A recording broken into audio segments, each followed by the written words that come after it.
Olá, seja muito bem-vindo, seja muito bem-vinda a mais um AtoCast, seu canal de bate-papo aqui no nosso YouTube, que traz para você informação, saúde, bem-estar e conhecimento. E hoje a gente está aqui com um especialista da área previdenciária, o doutor Renan Gomes Rodrigues, ele que é pós-graduado em Direito Previdenciário, membro da Comissão da OAB de Direito Bancário.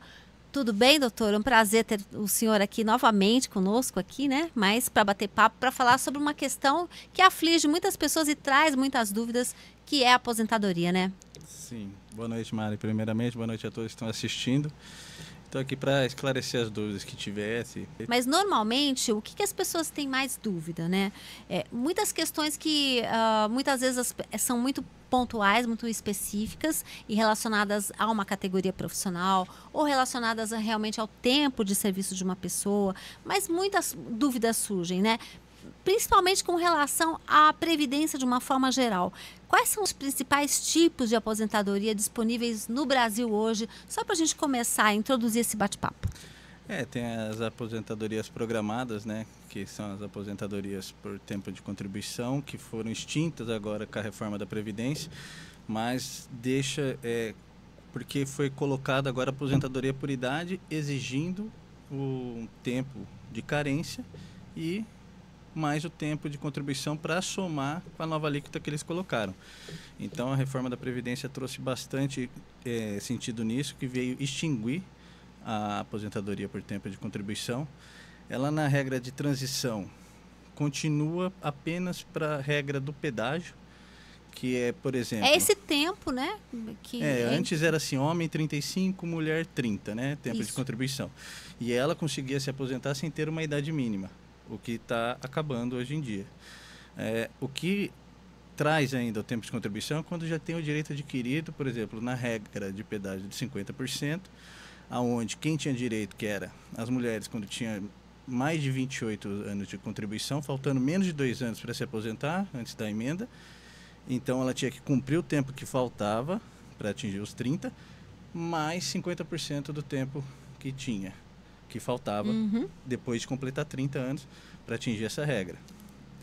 E a regra do pedágio de 100%, que não tinha esse limite de, no mínimo, 2 anos faltando para se aposentar, mas ela colocou uma idade mínima ali de 57 anos para se aposentar na regra do pedágio 100%. Ou seja, a mulher só a partir dos 57 anos é que pode considerar uma aposentadoria. Antes disso, não dá mais.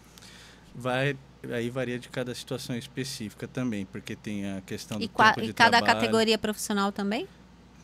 Categoria profissional, no caso, às vezes, de professor, tem essa especificidade de cada caso.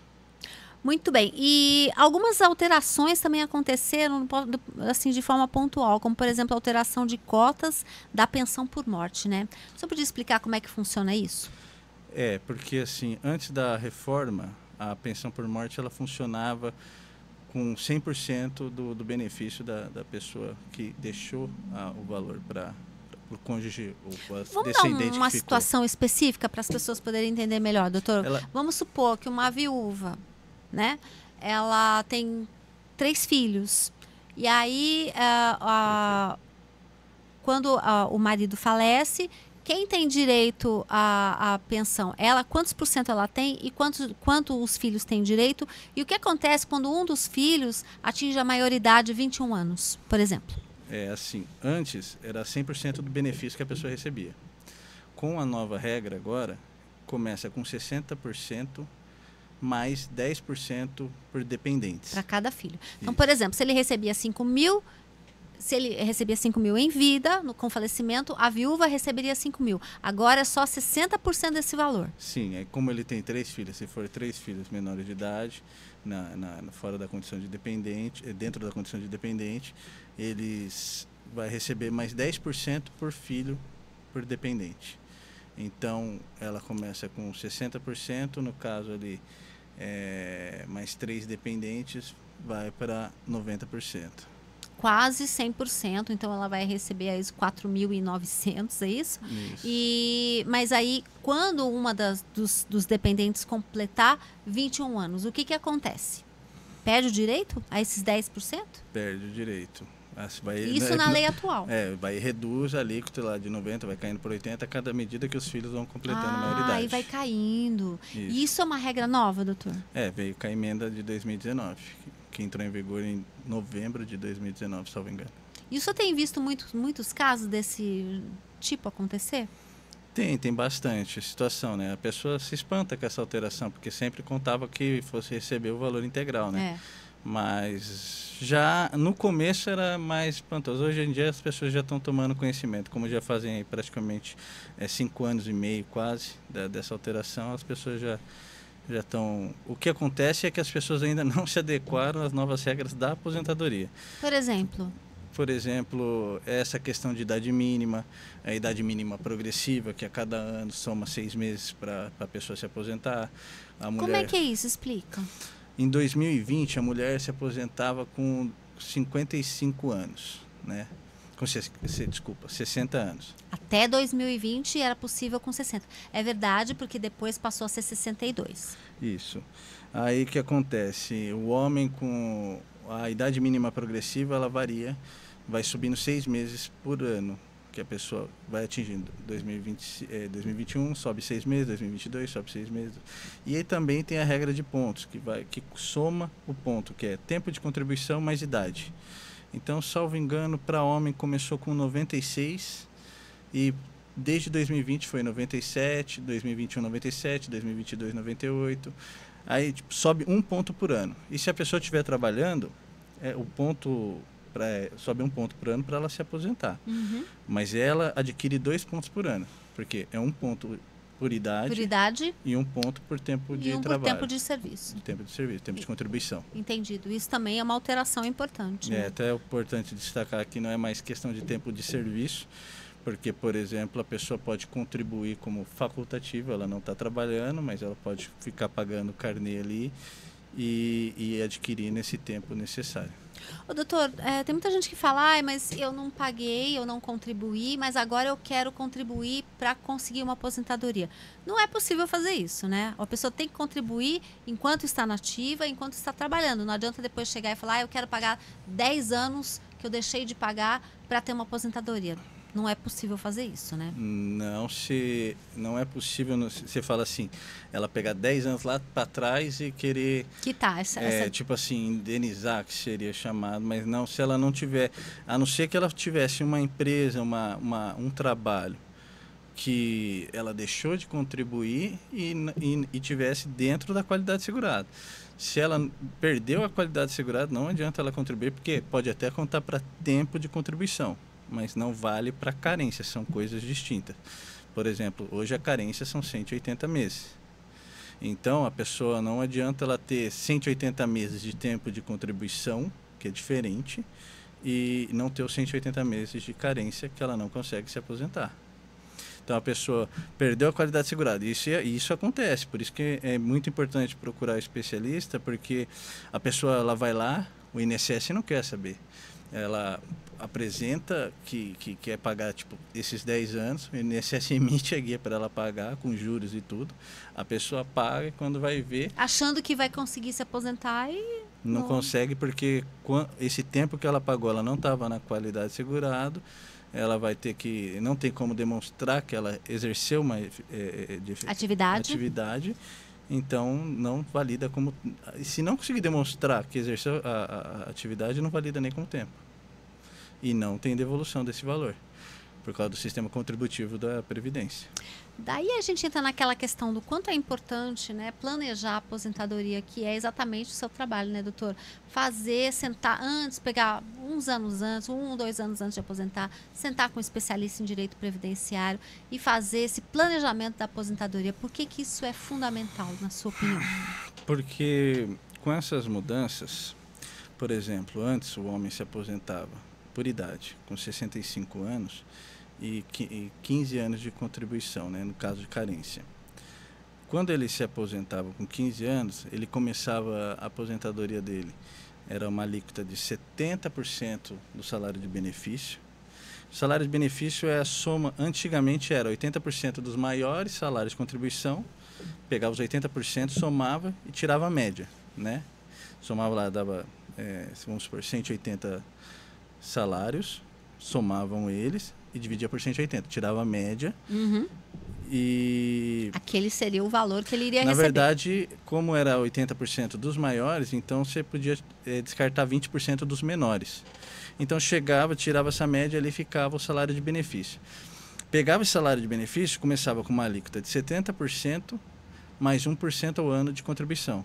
Então, ele, como tinha 15, ele começava com 75. Hoje já é diferente. Hoje ele começa a partir dos 20 anos de contribuição com 60%. E só agrega 2% ao ano de contribuição que passar de 20. Então, se ele tiver 25 anos de contribuição, ele vai começar com 70%. Por causa dos 5 anos que ele tem a mais acima de 20, vezes os 2%, então adquire mais 10%, então é 60% mais 10%, 70%. Então, antigamente, ele ia se aposentar e já tinha 75 com 15 anos. Garantido. Hoje, com 25 anos, ele tem 70, não tem 75. Ô, doutora, a gente percebe, né, com essa sua fala, do afunilamento dessa questão da Previdência, né? O quanto era, teoricamente, mais fácil lá atrás conseguir uma aposentadoria com menos tempo de trabalho, com menos dificuldade, vamos dizer assim, e como isso vai se afunilando e a gente entra naquela questão, né? Da segurança da Previdência, né? A gente sabe que a Previdência tem vários rombos aí no decorrer de décadas e parece que é uma instituição que está sempre botando dinheiro em cima, mas que nunca está com tudo no azul, né? Qual segurança que as pessoas têm para utilizar o INSS como um plano para ter uma velhice tranquila, né?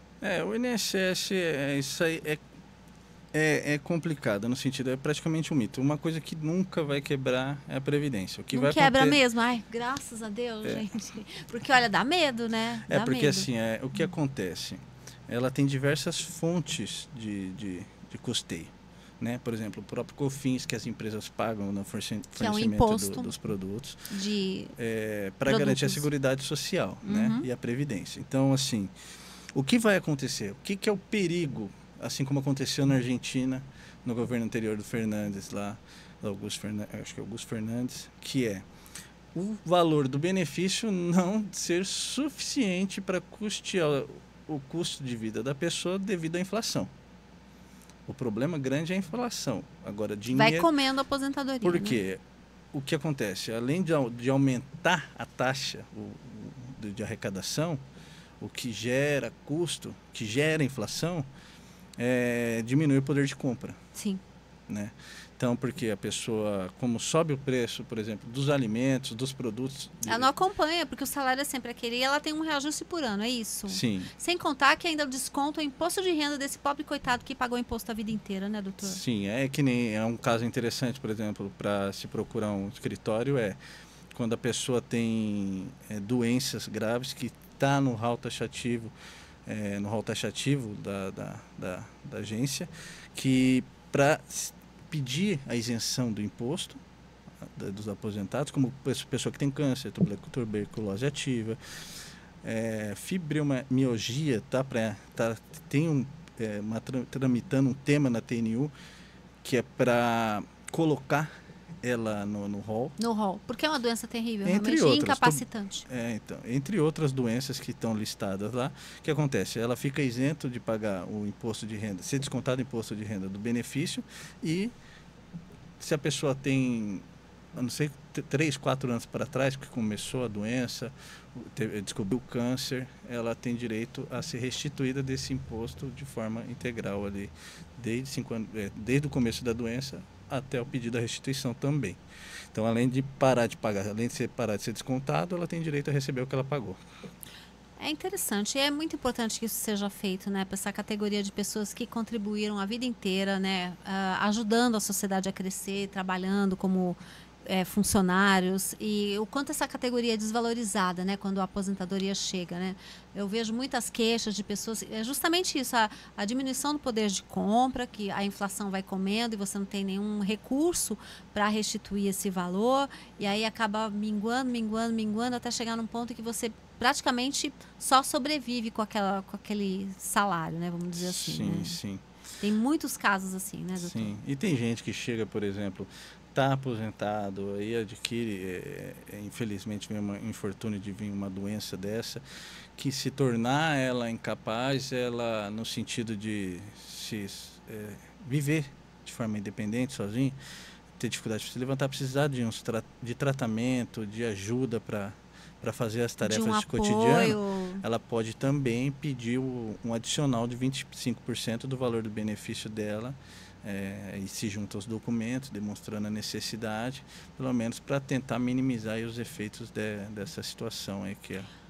Já existem esses mecanismos, felizmente, né, doutor? Mas ainda é muito pouco diante da realidade brutal que a gente vê. E acho que uma das questões prementes na aposentadoria hoje é essa questão desse tal de empréstimo consignado que acaba sendo um câncer na vida do aposentado, né, doutor? Sim. A gente nem bem aposenta, já vem milhares de ofertas de pessoas oferecendo dinheiro, crédito, a juros, são menores, mas são juros, e muitas vezes o aposentado aceita por uma questão justamente do que a gente acabou de falar, para que o salário dele, ele não consegue manter um padrão de vida sem ter esse empréstimo, e isso acaba que atrapalha a vida do aposentado, porque acaba tirando uma renda importante dele, uma parte da renda importante. Hoje chega a 45%. 45% é muita coisa, né? Antes era limitado a 30%, veio a alteração legislativa que permitiu ser 40%, aí depois veio e aumentou mais 5% para cartão de crédito. Então, toma 45% do benefício. Você pode me explicar por que o governo permite tanto essas facilidades? É assim, é uma via de mão dupla. O que acontece? Que infelizmente no Brasil não existe educação financeira. Para algumas pessoas isso é bom, para outras nem tanto. O brasileiro ele não tem o hábito de se planejar, mas vem tendo aos poucos, bem pouco, mas vem tendo essa mudança cultural no brasileiro. Pensar em investimento. Agora, por exemplo, uma coisa que o escritório vem sendo bastante procurado é para fazer o planejamento da aposentadoria, que é essencial. Porque assim, a pessoa acha que se chegar lá no INSS, dar entrada sozinha, ela consegue. Só que o valor do benefício dela vai ser menor do que ela tem direito. E outro, o INSS não está nem aí para, tipo assim, ó, se você, tipo assim, tem uma RMI X menor para se aposentar, mas se você esperar 3 meses, você consegue se enquadrar numa outra regra, que a RMI praticamente aumenta mais de R$1.000, o INSS não vai falar, peraí, se você esperar, você ganha R$1.000 a mais. Não, aí o que acontece? No planejamento mostra isso para ela, mostra o valor do investimento dela, no caso, que seria o investimento dela. Se estiver falando de empregado, é o desconto que vai ter na folha de salário do INSS, os 3 meses a mais. Então, vai ser dependendo do que ela recebe, 7,5 ou 9 ou 14, 12, 14, 11 ou 14, desculpa. Então, assim, aí coloca isso no papel e vê depois a somatória até a estimativa de vida do IBGE, que está dando acho que 80 anos. Soma quanto ela vai receber de aposentadoria até lá e vê a somatória, o investimento, o quanto que ela vai render essa aposentadoria para ela. Então, vamos supor, tem aposentadoria que dá, até quando ela completar 80 anos, 1,5 milhão. Aí, se ela se aposenta, quando o INSS diz para ela que é melhor, vai lá e dá 1,2 milhão, 300 mil de diferença no valor final. Porque, assim, R$1.000 de diferença ali é muito para o tempo que a pessoa de 65 até 80 é estimativa, só que a pessoa não vive até 80, ela vive 90, 100. Aí tem aqueles memes, né? A senhorinha lá fazendo 110 anos, falando, o pesadelo do INSS. Mas o INSS, de fato, não está preocupado com a garantia integral do benefício do contribuinte, né? Não está. Por isso é que é muito importante, então, fazer esse planejamento anterior à aposentadoria. E tem que nem as questões do CNIS, que sempre tem indicador, quando, por exemplo, o empregador recolhe valor depois do fim do vínculo, eles não validam aquele tempo. Aí você tem que pedir a correção do CNIS, ou seja, se você perde ali já um tempo, Você perde um mês e uma contribuição. Se forem 2 meses, 2 meses, 2 contribuições. Exato. Se for mais, é mais. Exato. Então, se não faz essas correções, por exemplo, o planejamento aponta todos os erros do CNIS que precisam ser consertados antes de pedir aposentadoria. Quer dizer, você pega lá, vai lá no meu INSS do seu cliente, analisa toda o histórico dele. O histórico dele de trabalho e vê exatamente o que ele tem direito e apresenta para ele. Olha, é isso, mais o meu INSS, por exemplo, você tem direito a 4.000, mas o meu INSS está apontando que você vai ganhar 2.300. Aí ele pode, então, entrar... No caso, se já faz ali, já com o advogado, ele vai fazer a petição direcionada para o INSS, o servidor já vai ver a petição pronta, vai olhar os pontos que estão controvertidos ali no CNIS da pessoa, já vai estar constando na petição que vai dirigir ao INSS, ó, consertar isso. O vínculo que está com extemporaneidade, está aqui o documento comprovando que ela efetivamente recebeu e foi recolhido. Então já vai começar, o servidor já vai começar a arrumar o CNIS dela ali e já vai conceder a aposentadoria com o valor que foi determinado, que é diferente do que você for lá no INSS e colocar lá. O processo é mais rápido também, né, doutor? É mais rápido. Sai mais rápido a aposentadoria, né? Sai mais rápido. Quanto mais organizado tiver essa parte, né, com a documentação separada, com tudo que é necessário pronto, mais rápido sai. Principalmente o que está acontecendo com os benefícios por incapacidade, questão de pessoas com doenças que tanto do trabalho ou quanto ocupacional, pode parecer igual, mas tem diferença. Então, assim, hoje temos o Ateste Med, que consegue o deferimento do benefício por incapacidade com o laudo do médico que você passa. Então, quando passa no escritório, tá com uma incapacidade que vai afastá-la do trabalho por mais de 15 dias, passando no escritório, fala para o médico produzir esse laudo dessa forma, tal. Já orienta no sentido do INSS aceitar essa perícia depois. Porque você vai juntar esse laudo lá no INSS e já sai o deferimento do benefício afastando pelo tempo que o médico colocou no laudo. Às vezes pode vir com menos, mas nada impede até 6 meses você de prorrogar até 6 meses só com o laudo do médico. Se precisar afastar por mais de 6 meses, aí já com um mês faltando, já agenda a perícia para quando cessar esse benefício, aí já começa um novo número que veio através de uma perícia presencial no INSS. Muito interessante. Doutor, com relação à revisão da aposentadoria, né? Quando é que vale a pena solicitar, na sua opinião? Aí tem que ser feito, no caso, uma análise do que foi colocado no pedido dela. Por exemplo, o caso de averbação de tempo trabalhista e reconhecimento de vínculo é um dos benefícios, aumento de salário que não foi reconhecido. Caso de por exemplo, eu tenho uma cliente que no CNIS dela estava faltando 3 vínculos. 3 vínculos que davam 3 anos, que ela trabalhou um ano numa empresa, outro ano, isso lá em 80 e pouco. Por mais que o salário de contribuição não conta, porque antes de julho de 94 ficou descartado, né?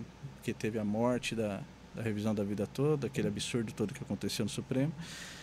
E mais 3 anos de contribuição são 6% a mais na alíquota da aposentadoria dela. É dinheiro. É dinheiro, faz diferença. Se você estiver falando 6% em cima de R$3.000, dá R$900. Opa! E dependendo do caso, vale a pena então entrar com a revisão. E é rápida a resposta do INSS nesses casos? Eu digo que sempre vale se tiver direito à revisão. Por quê? Porque além de qualquer dinheiro a mais que é seu, você tem que ir atrás. Visto que, como o senhor já falou, né, o INSS não se preocupa com essa questão. Se você não se movimentar, não vão ser eles que vão.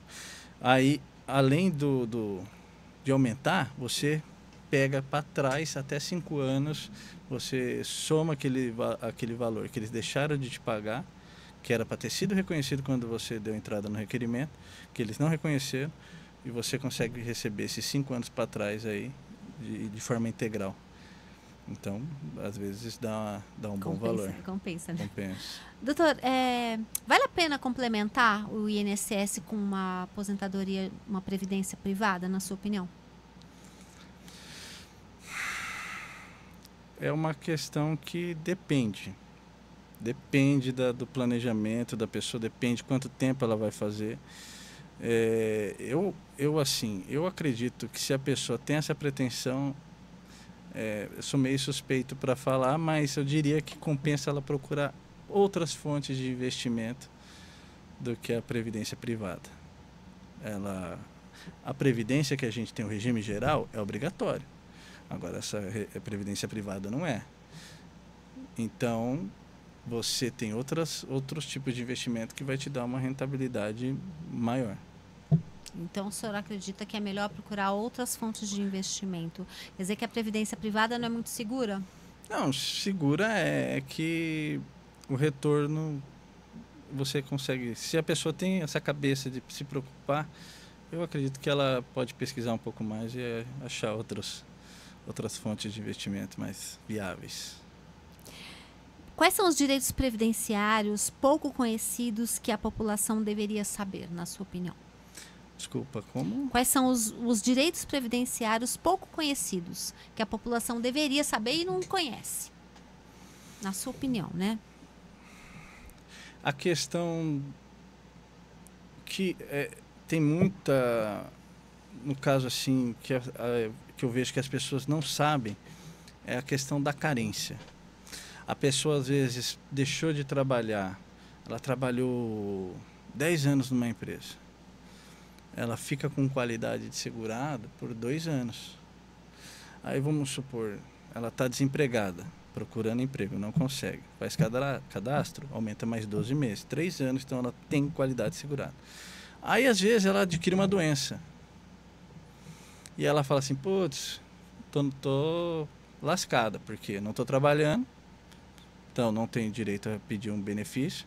Só que como ela tem a qualidade de segurado, ela tem direito sim a pedir o benefício. E não sabe. E não sabe. Ou, por exemplo, ela vai e fica grávida, a mulher fica grávida. Pretende. Uhum. Não, vamos supor, ela ficou grávida dentro do período de graça dela, que ela, tipo assim, está 2 anos sem arrumar um emprego. Ficou grávida. Ela não imagina que ela tem direito a pedir salário maternidade. E tem direito a pedir. Doutor, que importante isso aí.